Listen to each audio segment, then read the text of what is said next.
This is an ABP Life podcast. Modi सरकार 3.0 का पहला आम बजट पेश हो गया। वित्त मंत्री निर्मला सीतारमण ने इसे संसद में पेश किया। वित्त मंत्री के रूप में उनका ये लगातार 7वां बजट है। बजट में अलग अलग सेक्टरों के लिए कई घोषणाएं की गई, लेकिन आम आदमी की जेब पर किस चीज का बोझ बढ़ा है, किस ऐलान से उन्हें राहत मिली है, इन सब बातों को लेकर इस वक्त हमारे साथ associate professor department of economics Aryabhatta college की डॉक्टर आस्था आहूजा जी हैं और मैं हूं आपके साथ राजेश कुमार। आस्था जी, संवाद पर स्वागत है आपका। बहुत बहुत शुक्रिया। जो केंद्रीय बजट निर्मला सीतारमण की तरफ से पेश किया गया है, आप कैसे देखते हैं इसको?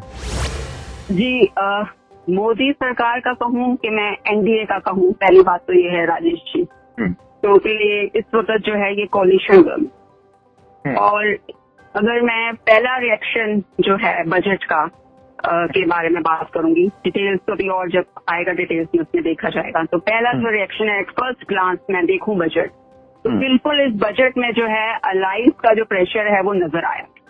जिस तरह से आंध्र प्रदेश, बिहार के लिए स्पेशल पैकेजेस जो है बहुत ज्यादा अनाउंस किए गए हैं, तो वो इसमें साफ जाहिर हुआ, जो कि पिछले बजट में हमें नहीं दिखता था। तो इसलिए मैं इसको जो है एनडीए का बजट कहूंगी, ना कि बीजेपी 3.0 का बजट कहूंगी मैं। ये एनडीए का बजट है। और जहां तक बात होती है, हमेशा जब बात की जाती है तो ये होता है महिलाओं के लिए, मिडिल क्लास के लिए क्या तमाम चीजें जो है बजट में आएगी। मिडिल क्लास को बहुत एक्सपेक्टेशंस होती हैं कि उनका खास जो है इंटरेस्ट जो होता है कि इनकम टैक्स में क्या होगा, तो उनके लिए इनकम होगी, आय होगी, तभी हम कुछ आगे खरीद पाएंगे सामान जो है। तो जहां तक इनकम टैक्स की मैं बात करूं, सबसे पहले उसमें मेरे को ये उम्मीद थी कि स्टैंडर्ड डिडक्शन जो है वो बढ़ाया जाएगा, और वो बढ़ाया भी गया। 50,000 से 75,000 जो है वो किया गया। बाकी जो स्लैब्स जो हैं उसमें हल्का सा ट्वीक किया गया है, जैसे पहले की 3 लाख तक जो है कोई टैक्स नहीं होता था, और अब भी वही है। पहले 3 से 6 लाख के बीच में जो है वो 5% था, अब उसको 3 से 7 लाख कर दिया गया है। और पहले 6 से 9 लाख के बीच में 10% था। और उसमें एक चीज और भी थी कि टैक्स रिबेट अंडर सेक्शन 87 था, जो 7 लाख तक हो जाता था। जो पहले बात करते थे कि 7 लाख तक टैक्स नहीं है, उसमें ये था। अब जो है वो 7 से 10 लाख के बीच में 10% कर दिया गया है। और पहले जो था 6 से 9 के बीच में 10%, जो मैं बता चुकी हूँ। 9 से 12 के बीच में 15% था, अब उसको जो है 10 से 12 के बीच में 15% कर दिया गया है। बाकी जो 2 आखिरी स्लैब्स हैं, 12 से 15 20% और 15 लाख से 25%, उसमें कोई भी बदलाव नहीं। तो एक तरह से जो है मिडिल क्लास का जो है स्टैंडर्ड डिडक्शन बढ़ा के थोड़ी उनको राहत देने की कोशिश की गई है, और ज्यादा लोग जो है न्यू टैक्स रेजिम की तरफ आए। अभी भी कुछ लोग जो है ओल्ड टैक्स रेजिम फॉलो कर रहे हैं, लेकिन ये भी उम्मीद है, एक्सपेक्टेशन है कि ओल्ड टैक्स रेजिम जो है वो खत्म ही हो जाएगा, न्यू टैक्स रेजिम ही रहेगा जो है हमेशा यहाँ पर। इस बजट में जो फोकस किया गया है, खास करके जो 9 सेक्टर है, रोजगार, पर्यटन, एग्रीकल्चर, इकोनॉमी, महिलाएं हैं, तो आप इसको कैसे देखते हैं? देखिए राजेश जी, ऐसा है कि रोजगार जो है बहुत जरूरी है। अगर आपको ग्रोथ करनी है, इकोनॉमी के लिए सबसे ज्यादा जरूरी है रोजगार कहते हैं, और शिक्षा। तो जहां तक मैं अभी, जैसे फर्स्ट ग्लांस की बात है, शिक्षा और इस पे जो है हमेशा जो है वो 2.9% ऑफ जीडीपी हम खर्च करते हैं। अभी शिक्षा रोजगार मिलाकर मैं सुन रही थी, जो है 1.48 लाख करोड़ दिया गया है, तो कितना परसेंटेज है वो कैलकुलेट करने की बात है। तो सबसे ज्यादा जरूरी जो है आपको शिक्षा के ऊपर जो है खर्च करना है। रोजगार बढ़ाने के लिए क्या करना है? रोजगार के लिए जो है शिक्षा सबसे ज्यादा जरूरी है, महत्वपूर्ण है, क्योंकि हम बात करें तो हमें यहाँ पर स्किल्ड एजुकेशन के लिए, स्किल्ड रोजगार के लिए है। क्योंकि हमेशा बात की गई है कि एआई जो है वो रिप्लेस कर रही है नौकरियों को, तो यहाँ पर जो है अगर हम स्किल्ड एजुकेशन की बात करेंगे तभी रोजगार हो सकता है। ठीक है राजेश जी? तो रोजगार की सबसे ज्यादा बहुत सारी योजनाएं जो हैं बताई गई हैं। एमएसएमई जो सबसे ज्यादा जो है हमारा लेबर इंटेंसिव है, और वहां पर बहुत ज्यादा एम्प्लॉयमेंट जनरेट होती है। कंस्ट्रक्शन के बाद जो है वो एमएसएमईज है हमारे यहाँ पर, जो है क्रेडिट की बहुत स्कीम्स अनाउंस की गई है।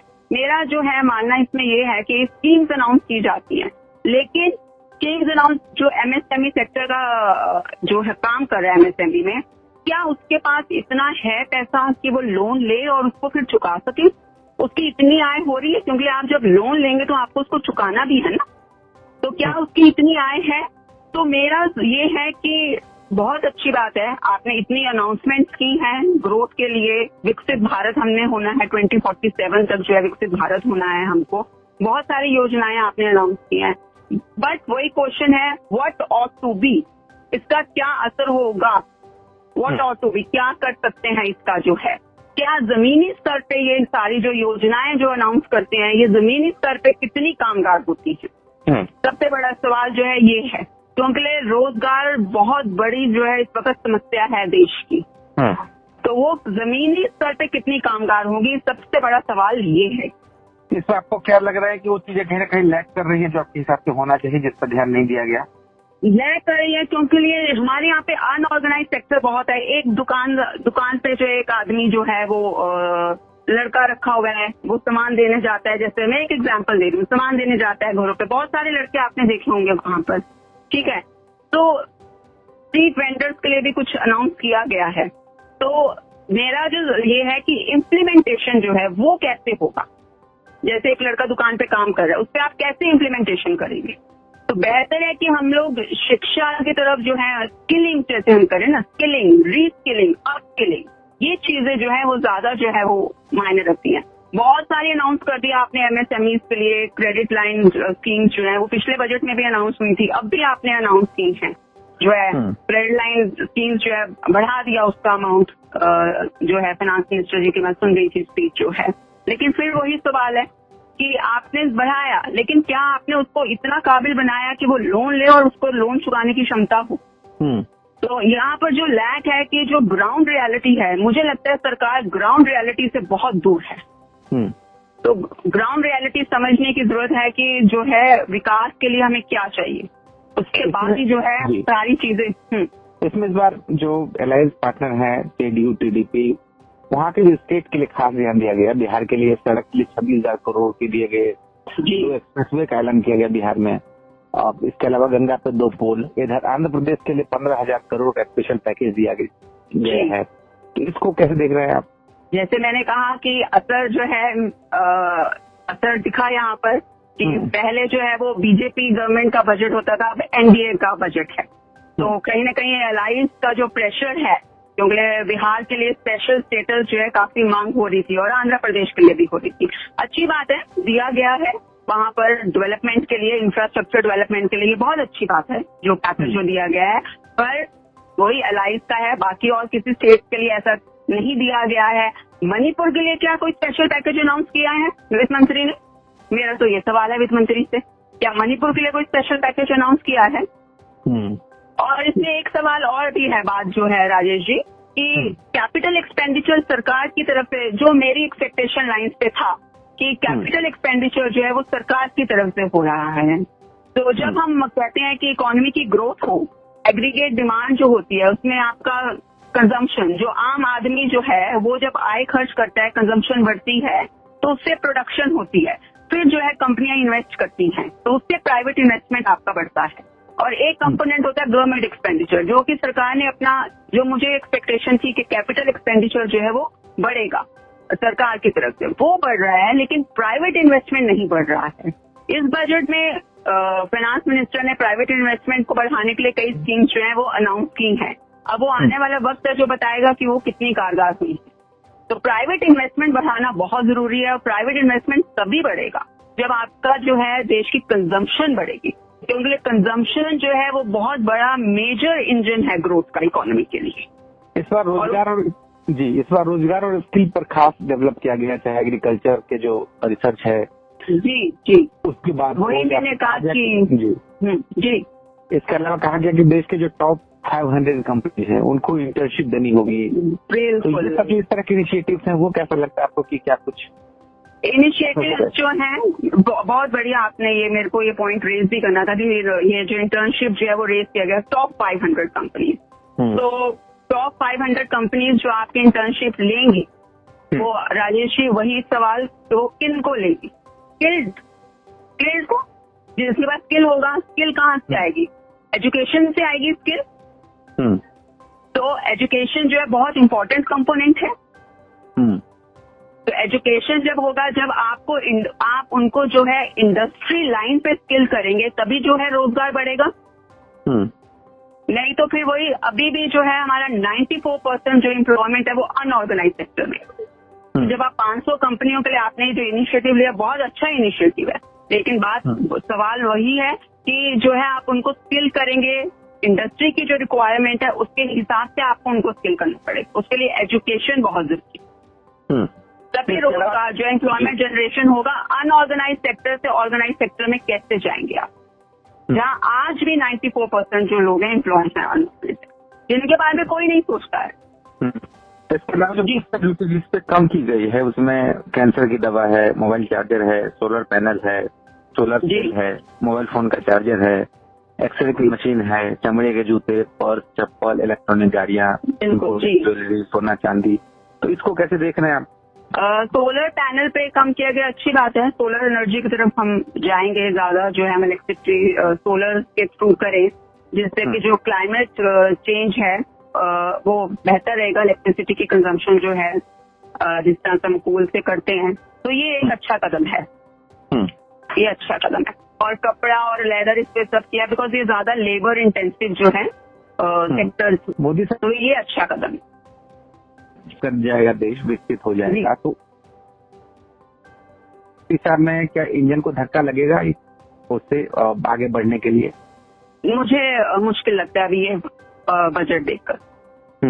रीजन क्या है? रीजन जो है आपको जो है लोगों की आय बढ़ानी है। लोगों की आय बढ़ेगी, ये एक साइकिल होता है पूरा। लोगों की आय बढ़ेगी, पैसा खर्च होगा, पैसा खर्च होगा तो जो है जिसे हम कहते हैं विशियस सर्कल है, तो जो है प्राइवेट इन्वेस्टमेंट जो है बढ़ेगी, पैसा खर्च होगा, मांग बढ़ेगी तो फिर आप जो है कंपनीज जो है वो और इन्वेस्टमेंट करेगी, उससे जो है उत्पादन बढ़ेगा। फिर तो उत्पादन बढ़ेगा तो उनके लिए हमें सबसे पहले जो है अपनी डोमेस्टिक कंजम्पशन जो है वो करनी है। बाहर की कंजम्पशन से हम एक्सपोर्ट करते हैं, बहुत अच्छी बात है, एक्सपोर्ट हम करते हैं, वहां पर भी अब हम लैग कर रहे हैं एक्सपोर्ट करने में। टेक्सटाइल्स में बांग्लादेश हमसे आगे निकल गया, वियतनाम हमसे आगे निकल रहा है इस वक्त जो है टेक्सटाइल्स में, जहां हम नंबर 1 होते थे पहले। तो एक्सपोर्ट भी एक कंपोनेंट होता है हमारा जो है, जो एग्रीगेट डिमांड को बढ़ाता है, ग्रोथ इंजन है वो भी एक्सपोर्ट भी। लेकिन ग्रोथ जो एक इकोनॉमी की होती है वो घरेलू मांग से होती है, डोमेस्टिक कंजम्पशन से। उसके लिए आय जो है वो बढ़ाना बहुत जरूरी है। उसके बिना जो है बहुत मुश्किल है कि हम 2047 तक जो है वो विकसित भारत हो। लेकिन इसमें एम्प्लॉयमेंट जनरेशन को लेकर तो कई अनाउंसमेंट हैं जो आपको लगता है कि वो इन्वेस्टमेंट है। ग्राउंड रियलिटी जो है, एमएसएमई के लिए क्रेडिट लाइन बहुत बढ़ाया गया है, पिछले साल भी था। आप डेटा उठा के बताइए कि कितना जो है एमएसएमईज ने लोन लिया है। मुद्रा योजना पहले भी थी, मुद्रा योजना 10 लाख से बढ़ाकर 20 लाख, बिल्कुल 20 लाख, बिल्कुल 10 लाख से 20 लाख किया मुद्रा लोन। मुद्रा लोन के बेनिफिशियरीज आप काउंट कीजिए कितने हैं। मुद्रा लोन के बेनिफिशियरीज बहुत कम है। कैसे होगा? क्योंकि आप लोन तो है, लोन चुकाना भी है ना राजेश जी। लोन कैसे चुकाएंगे आप? आय होगी तो, नहीं तो फिर आप डिफॉल्टर घोषित हो जाएंगे। तो आय जो है बढ़ाना वो सबसे ज्यादा जरूरी है। उसके लिए सरकार ने क्या कदम किए हैं, जैसे कि जीएसटी इम्प्लीमेंटेशन है। सबसे ज्यादा मार जो है जीएसटी इम्प्लीमेंटेशन डीमोनेटाइजेशन से अनऑर्गेनाइज सेक्टर पे हुआ है, सबसे ज्यादा उन्हीं पे मार हुई है। वही सबसे ज्यादा जो है एम्प्लॉयमेंट जनरेट करते हैं। उसमें एमएसएमई भी आता है आपका, माइक्रो स्मॉल। एक सवाल उठ रहा है कि चाहे गंगा एक्सप्रेसवे बनाने की बात हो, सड़कों पे इतने खर्च की बात हो, इन्वेस्टमेंट जब हम कर रहे हैं तो क्या उससे रोजगार जनरेट नहीं होगा? उससे भी तो होगा रोजगार, तो जनरेट होगा इन्वेस्टमेंट की इंफ्रास्ट्रक्चर में। वही मैंने आपको कहा ना कि कैपिटल एक्सपेंडिचर हो रहा है, कैपिटल एक्सपेंडिचर हो रहा है जो सरकार कर रही है। जैसे मैंने बताया कि ग्रोथ इंजन के लिए गवर्नमेंट एक्सपेंडिचर होता है और एक प्राइवेट इन्वेस्टमेंट होता है। हमें यहाँ पे प्राइवेट इन्वेस्टमेंट बढ़ाने की जरूरत है। गवर्नमेंट एक्सपेंडिचर तो कर ही रही है ग्रोथ को वो करने के लिए। अब इसमें सवाल यही आता है रोजगार का कि रोजगार आप बढ़ा रहे हैं, क्वालिटी ऑफ एम्प्लॉयमेंट कहाँ से आएगा आपका? क्वालिटी ऑफ एम्प्लॉयमेंट आएगा जब आप स्किल होंगे। विकसित कैसे होंगे? जब आप स्किल होंगे, री स्किल करेंगे अपने आप को। टेक्नोलॉजी बहुत जल्दी जल्दी बदल रही है, तो क्वालिटी भी 500 कंपनीज आपको एम्प्लॉयमेंट कब देंगी? क्वालिटी उनके अपने जो है स्टैंडर्ड्स हैं कि किस तरह से हमें जो है किस क्वालिफिकेशन की जो है हमें एम्प्लॉयमेंट चाहिए। तो क्वालिटी और जो है वो भी बहुत इम्पोर्टेंट है। जी राजेश जी। तो जाहिर तौर पर इस बजट में कई तरह के ऐलान किए गए हैं और 9 क्षेत्रों को प्राथमिकता दी गई है, जिसमें रोजगार, पर्यटन, कृषि, अर्थव्यवस्था समेत तमाम सेक्टर्स हैं। और एबीपी लाइव पॉडकास्ट को वक्त देने के लिए आस्था हुजा जी, बहुत शुक्रिया आपका। This is an ABP Live podcast.